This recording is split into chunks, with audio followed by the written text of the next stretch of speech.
Shalom, salam sejahtera, Bapak Ibu, Saudara-saudari yang terkasih dalam Kristus. Dari Paroki Santa Maria Ratu Rosari Gianyar, saya Romo Wante mengajak kita semua di bulan Kitab Suci Nasional 2021 dengan tema Yesus, sahabat seperjalanan kita, mendalami 4 kali pertemuan yang menjadi pokok dari seluruh permenungan kita setiap pekan di bulan September 2021.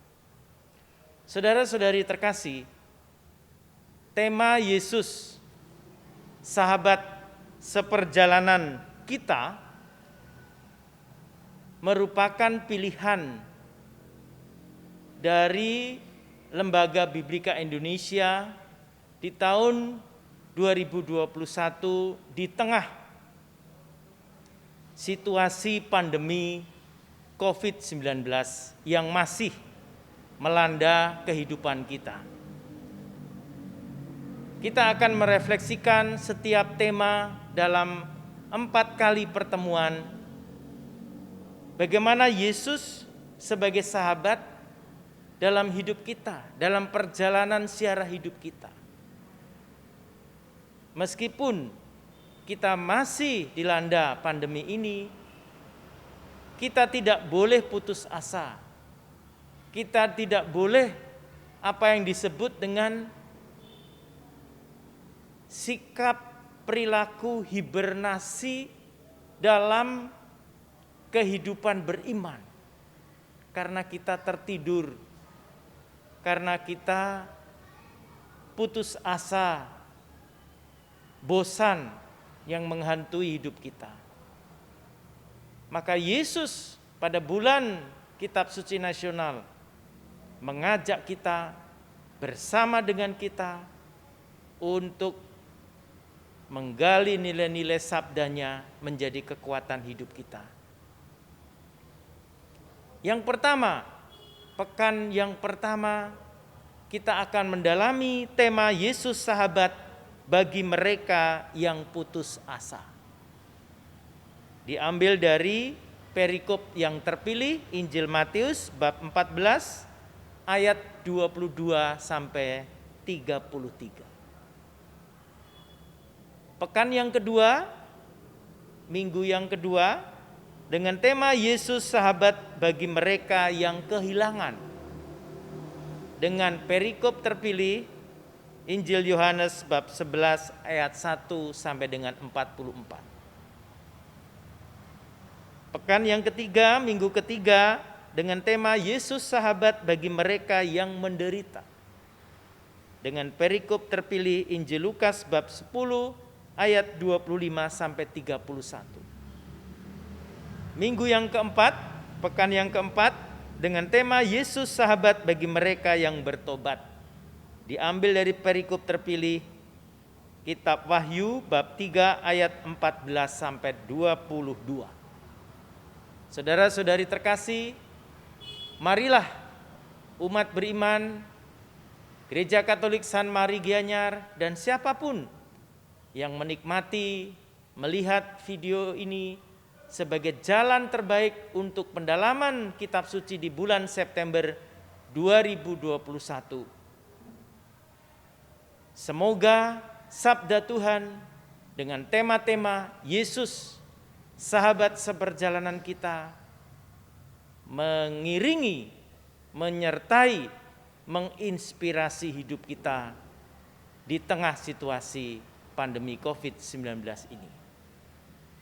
Semoga Anda mendapatkan tutorial dalam video pendalaman kitab suci ini dengan baik. Bukalah hati Anda dan senantiasa menjaga protokol kesehatan. Bapak, Ibu, saudara-saudari terkasih, kita tetap melaksanakan pendalaman kitab suci meskipun di tengah PPKM darurat pandemi COVID-19. Untuk itu protokol kesehatan tetap kita jalankan dengan 5M. Saya tambahkan 1D. 5M itu adalah, kita tahu, pertama adalah mencuci tangan setiap kali Anda masuk rumah, melaksanakan kegiatan dengan air yang mengalir. Yang kedua, jangan lupa seperti saya, memakai masker. Yang ketiga adalah menjaga jarak 1,5–2 meter supaya kita sehat. Yang keempat, mengurangi mobilitas dalam kehidupan kita. Supaya yang kelima, tidak terjadi kerumunan, maka kita menjauh sebisa mungkin untuk tidak mengadakan pertemuan-pertemuan yang besar yang berkerumun. Dan 1D adalah doa, supaya doa di bulan Kitab Suci Nasional bulan September 2021 ini Anda sehat secara fisik jasmani, tetapi sehat secara rohani. Tuhan memberkati kita. Amin. Selamat datang Bapak dan Ibu, saudara-saudari terkasih dalam Kristus. Kita bertemu kembali dalam tema yang keempat, Yesus sahabat bagi mereka yang bertobat. Saudara-saudari yang terkasih dalam Kristus, seperti yang kita ketahui, ada beberapa sektor yang terdampak pandemi COVID-19, salah satunya adalah sektor keagamaan. Seperti yang kita alami, aktivitas beribadah, khususnya aktivitas di lingkungan gereja, dibatasi. Umat memang tetap bisa berpartisipasi melalui layar televisi atau streaming di channel YouTube. Namun, banyak juga yang tidak bisa turut serta karena tidak memiliki sarana dan prasarana yang diperlukan. Situasi semacam ini tidak menutup kemungkinan membuat hidup doa dan ibadah umat menjadi suam-suam kuku seperti jemaat di Laodikia dalam kitab Wahyu. Itu sebabnya kita perlu mendalami dan merenungkan sosok Yesus yang tampil sebagai sahabat bagi orang-orang yang bertobat, agar kita terdorong untuk terus-menerus mengupayakan pertobatan. Marilah sebelum kita mulai pertemuan kita yang keempat ini, kita mulai dengan lagu pembukaan.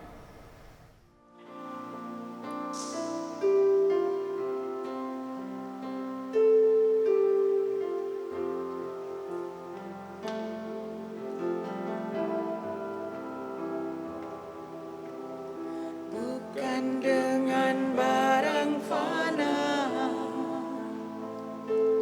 Kau membayar dosaku,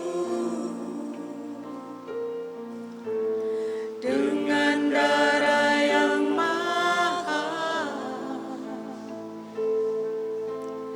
tiada noda dan celah. Bukan dengan emas perak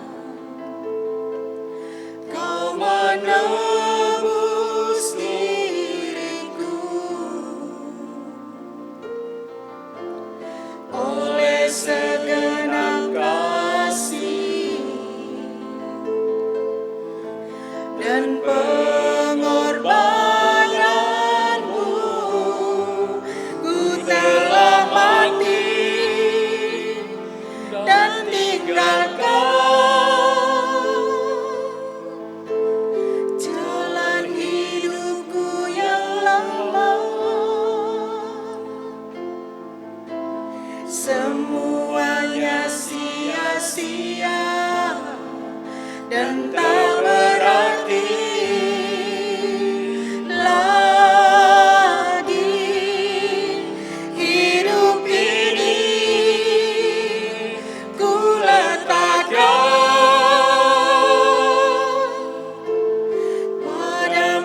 isma-Mu ya Tuhan. Jadilah padaku seperti yang Kau ingini. Jadilah padaku seperti yang Kau ingini.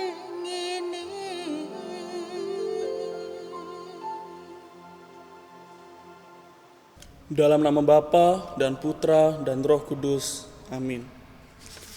Saudara-saudari terkasih dalam Kristus, dalam pertemuan keempat dan yang terakhir ini, kita diajak untuk mendalami, merenungkan, dan mencari pesan dari perikop dalam kitab Wahyu yang memuat surat Yohanes kepada jemaat di Laodikia.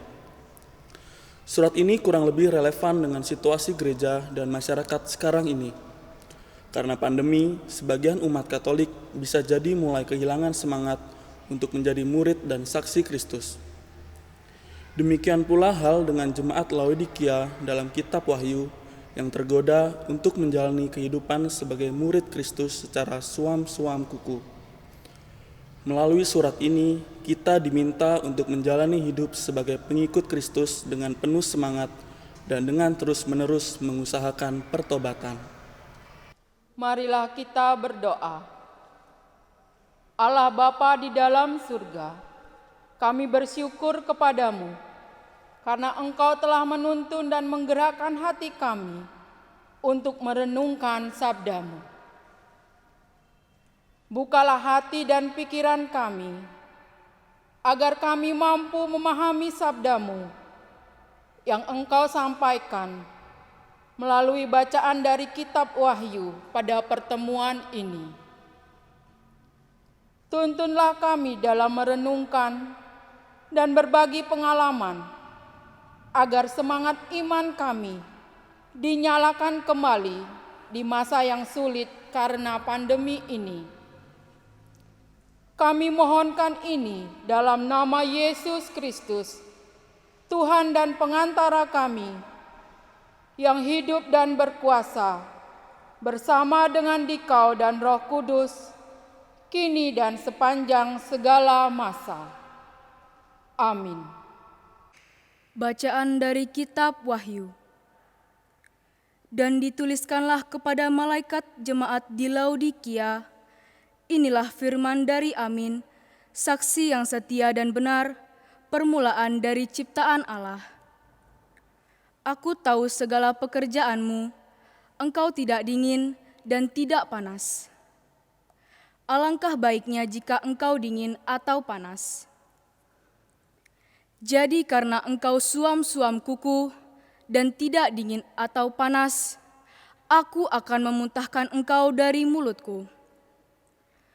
Karena engkau berkata, aku kaya dan aku telah memperkayakan diriku, dan aku tidak kekurangan apa-apa, dan karena engkau tidak tahu bahwa engkau melarat dan malang, miskin, buta dan telanjang, maka aku menasihatkan engkau supaya engkau membeli dariku emas yang telah dimurnikan dari api, agar engkau menjadi kaya, dan juga pakaian putih, supaya engkau memakainya, agar jangan kelihatan ketelanjanganmu yang memalukan. Dan lagi, minyak untuk melumas matamu, supaya engkau dapat melihat.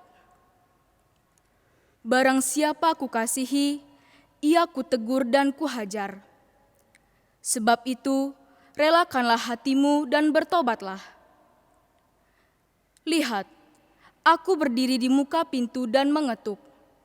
Jikalau ada orang yang mendengar suaraku dan membukakan pintu, aku akan masuk mendapatkannya, dan aku makan bersama-sama dengan dia, dan ia bersama-sama dengan aku.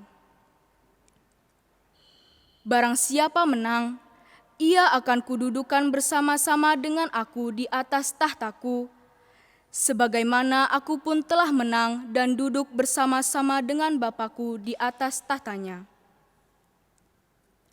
Siapa bertelinga, hendaklah ia mendengarkan apa yang dikatakan Roh kepada jemaat-jemaat.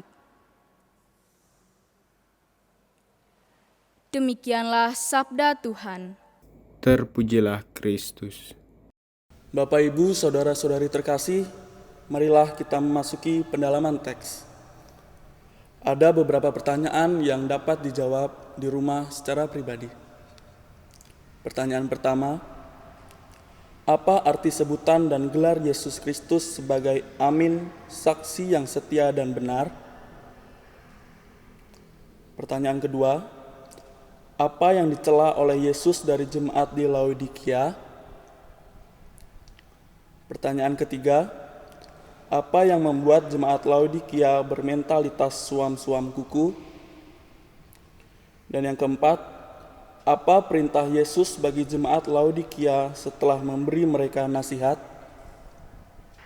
Saudara-saudari yang terkasih dalam Kristus, dalam pertemuan keempat dan terakhir ini, marilah kita diajak untuk mendalami, merenungkan, dan mencari pesan dari perikop dalam kitab Wahyu, bab 3 ayat 14 sampai dengan 22, dengan tema permenungan kita, siapa yang bertelinga, hendaklah ia mendengarkan apa yang dikatakan Roh kepada jemaat-jemaat. Mari kita memperkaya iman kita untuk merenungkan poin dari kitab Wahyu, di mana pada ayat 23 ini kita semua diajak untuk merenungkan bahwa Yesus menyebut dirinya sebagai gelar Amin, artinya saksi yang setia dan benar. Sehingga kita semua sebagai murid Yesus dituntut untuk berani melakukan introspeksi diri secara jujur, serta memperlihatkan keinginan yang serius untuk tulus mengubah hidup kita, untuk kembali ke jalan Tuhan yang benar. Walaupun hidup kita mengalami banyak pergulatan, penderitaan, permasalahan, tetapi jangan lupa Tuhan selalu menyertai kita. Poin yang kedua, dengan ungkapan suam-suam kuku, tidak dingin atau tidak panas, kita diajak dan dituntut bahwa semua orang beriman menjalani hidup sebagai pengikut Kristus yang secara total dan disiplin, bahwa Yesus menginginkan agar kita menghayati iman dengan semangat yang bernyala-nyala, tidak mudah putus asa, tidak mudah untuk menyerah. Kuatkanlah hatimu, jangan takut, karena Tuhan selalu bersamamu. Poin yang ketiga, situasi yang digambarkan dalam kitab Wahyu kurang lebih relevan dengan situasi gereja dan masyarakat saat ini. Karena saat ini kita mengalami pandemi COVID yang luar biasa, maka kita sebagai umat Katolik pun bisa jadi mulai kehilangan semangat untuk menjadi murid dan saksi Kristus.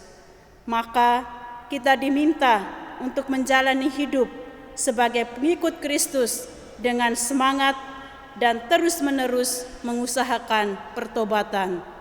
Jangan mudah putus asa, jangan menyerah, bangkitlah, selalu berjalan bersama Tuhan.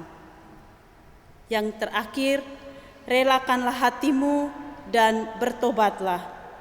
Dengan ini, kita merelakan diri kita untuk dipenuhi dan dikuasai oleh Roh Kudus sendiri, untuk mengubah sikap, cara pikir, dan memiliki niat, rencana, serta arah hidup yang tepat untuk memperbaiki diri menuju hidup yang lebih penuh syukur, lebih bermakna, dan percaya tetap menyerahkan hidup kita kepada Tuhan, karena kita percaya kerahiman Tuhan sungguh luar biasa, merangkul dan mencintai kita tanpa batas. Seperti kata Paus Fransiskus, bahwa Tuhan tidak bosan memaafkan kita. Kitalah yang bosan meminta pengampunan dari Tuhan.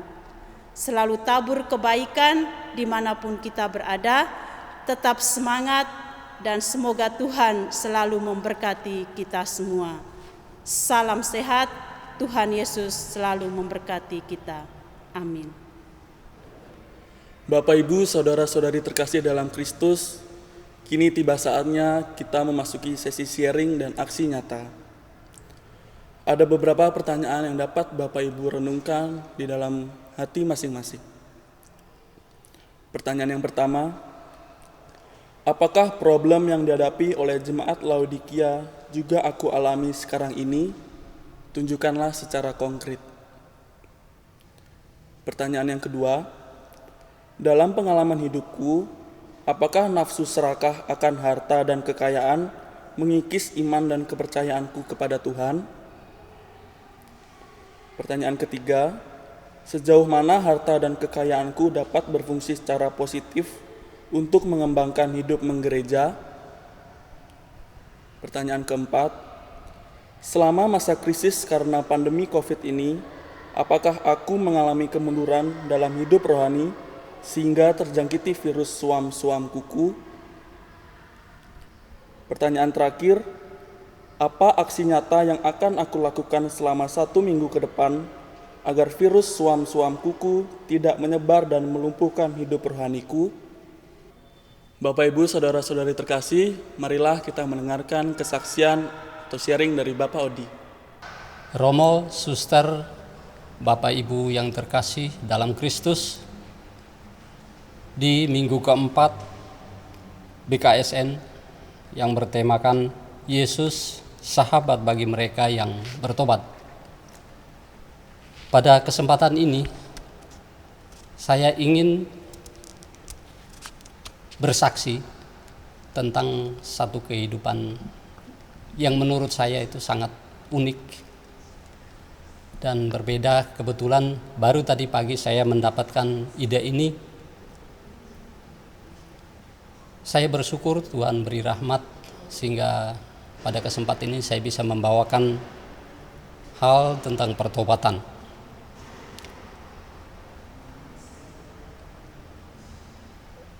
Kesaksian ini tentang saudara saya,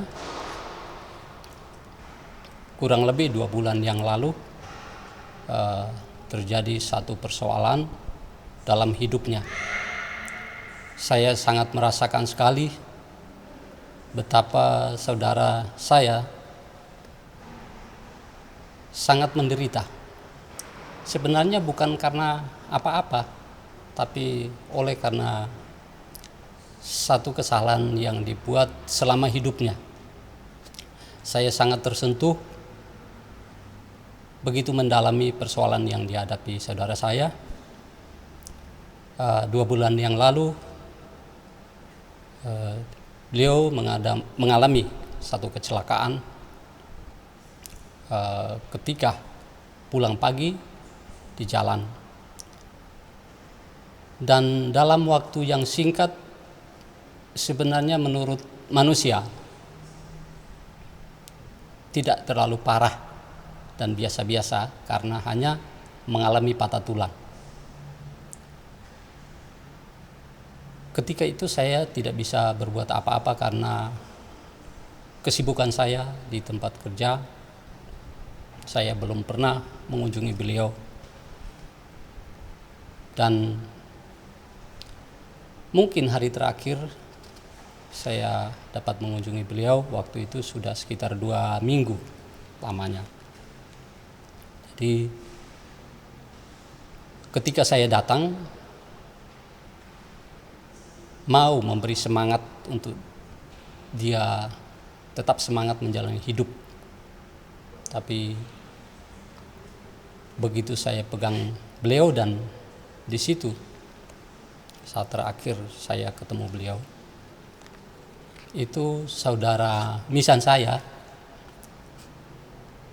dia banyak mengalami kesulitan dalam hidupnya, tapi sudah banyak yang kita beri masukan, himbauan, apalagi sebagai saudara, sudah pasti akan peduli oleh karena kehidupan beliau yang selama ini tidak mau mengandalkan Tuhan dalam hidupnya. Apalagi di masa sulit, masa-masa virus corona ini tentunya amat sulit bagi kita yang umat beriman.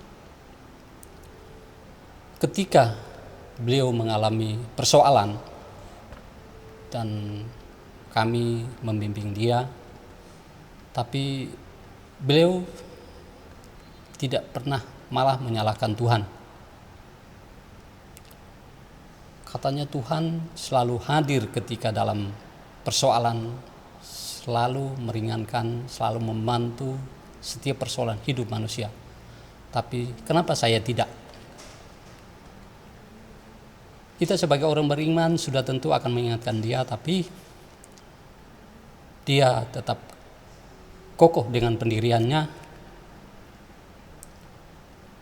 yang selama ini semasa hidupnya selalu bertentangan apabila kita mengarahkan dia kepada hal-hal yang baik, hal-hal yang benar tentang ajaran Yesus apalagi. Jadi ketika beliau mengalami satu persoalan hidup semakin jauh di hadapan Tuhan, keluarganya berantakan, anak-anaknya apalagi mau tinggal sama siapa.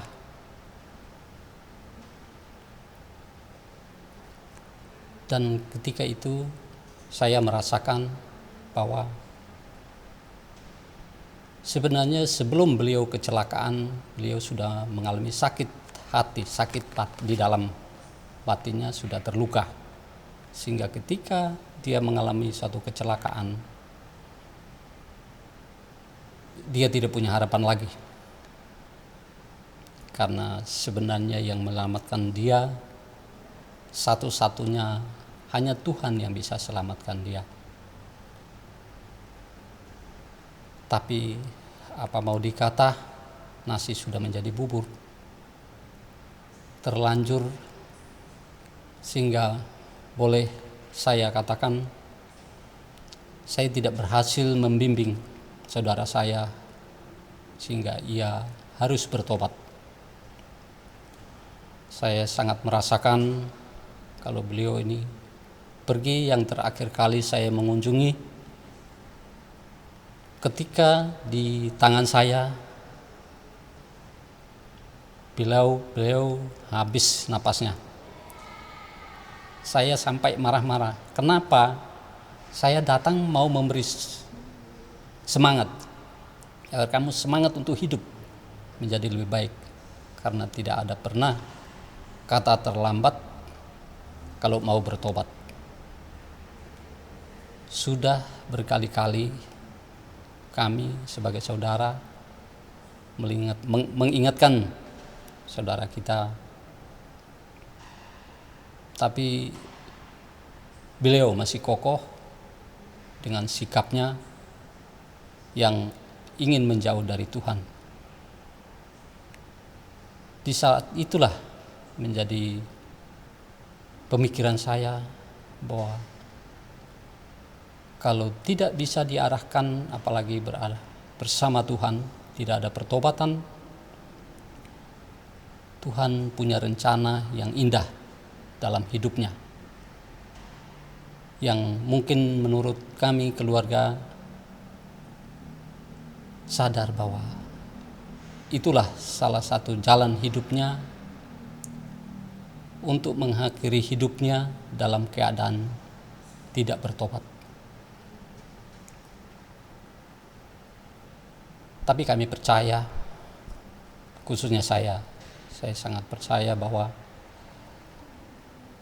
lewat doa-doa saya yang tidak pernah habis setiap hari untuk beliau, sudah tentu beliau akan tenang menghadapi jalan hidup yang tenang di dalam kerajaan Bapa.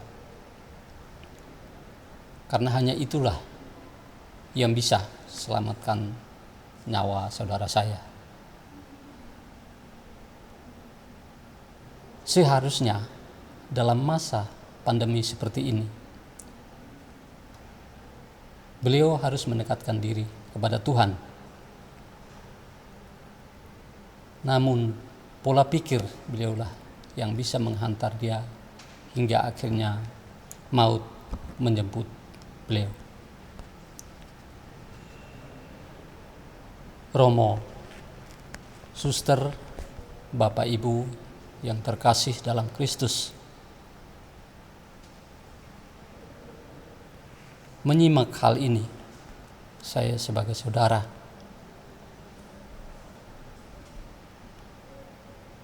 sadar bahwa dikala apapun Tuhan akan senantiasa hadir, asalkan kita punya iman, asalkan kita punya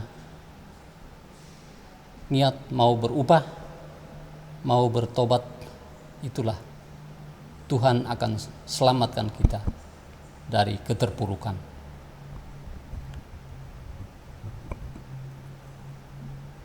Demikian kesaksian saya pada kesempatan ini.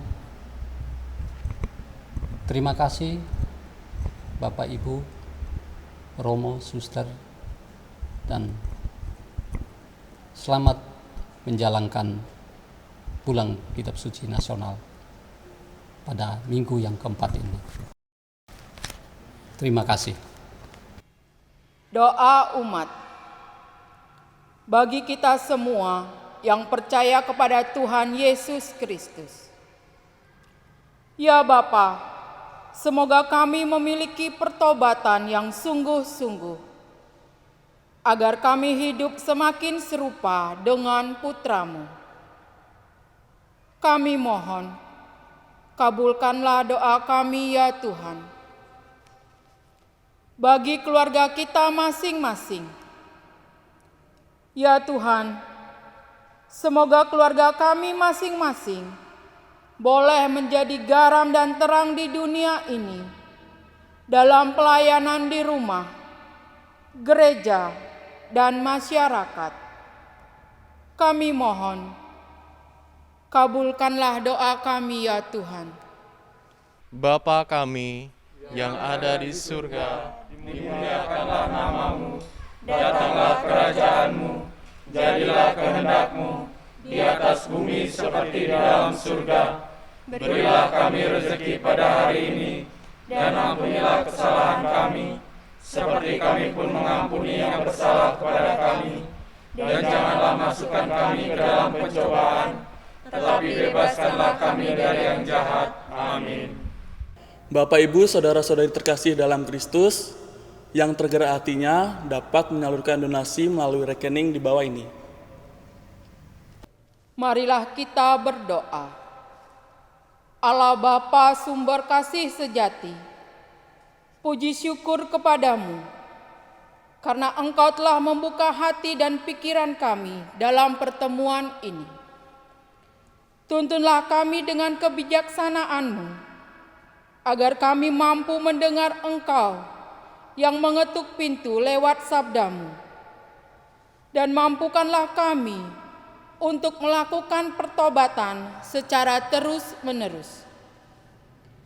Doa ini kami mohonkan kepadamu, dalam nama Yesus Kristus, Putra-Mu, Tuhan dan pengantara kami, yang hidup dan berkuasa, bersama dengan Dikau dan Roh Kudus, kini dan sepanjang segala masa. Amin. Saudara-saudari yang terkasih, mengakhiri perjumpaan kita dalam pendalaman kitab suci yang telah diperankan oleh saudara-saudari kita umat Gereja Katolik San Mari Gianyar. Mari kita tutup pertemuan kita dengan doa dan dengan berkat Tuhan. Marilah kita berdoa. Ya Tuhan, kami bersyukur atas sabda-Mu yang menjadi kekuatan hidup kami. Tuntunlah hidup kami, semoga sabda-Mu menjadi pelita hidup di tengah perjalanan kami di bulan September, bulan Kitab Suci Nasional. Dan kini kami mohon berkat-Mu bagi umat yang hadir dalam pertemuan pendalaman Kitab Suci. Tuhan bersamamu dan bersama roh-Mu. Semoga Allah yang Maha Kuasa memberkati saudara sekalian, Bapa dan Putra dan Roh Kudus. Amin.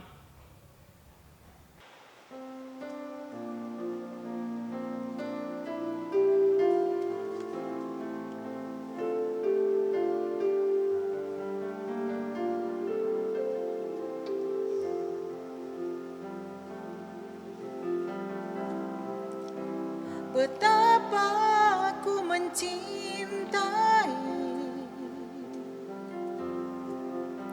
segala yang telah terjadi, tak pernah sendiri jalani hidup ini, selalu menyertai.